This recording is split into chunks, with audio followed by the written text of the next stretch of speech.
Je m'appelle Marianne Cailloux, je suis maître de conférence à l'Université de Lille en sciences de l'information et de la communication.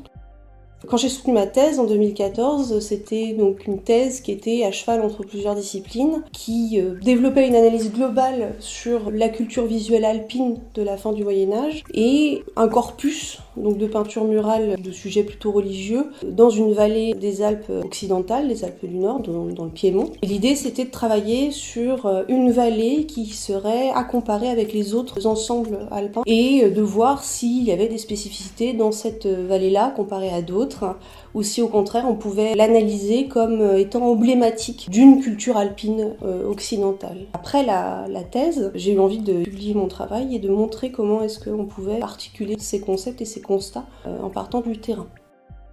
On a beaucoup fantasmé l'idée que dans les Alpes, parce qu'on est dans une zone de passage avec énormément de phénomènes de transfert culturel, on était dans une culture qui pouvait avoir comme dénominateur commun la route, donc des éléments culturels qui seraient les mêmes tout le long de la chaîne alpine. Ce type de travail montre que les choses, évidemment, sont plus complexes, plus nuancées que ça.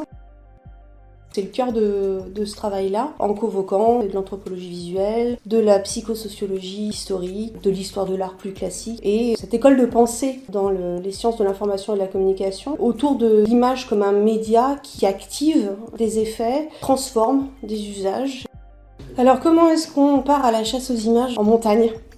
Comme toute recherche, on commence par faire un état de l'art pour voir un petit peu quelles sont les chapelles, les églises, voire les châteaux, les maisons fortes, qui peuvent porter des images qui nous intéressent. Et on va creuser comme ça, dans la littérature scientifique, dans les archives. Et donc on se retrouve avec un corpus hybride, avec des images qui sont conservées in situ, des images qui sont conservées parce qu'elles ont été déposées par exemple dans les musées, et des images qui ne sont documentées que dans les archives. Et une fois qu'on a une petite liste, on arrive à la deuxième partie de l'entreprise qui est de trouver les clés.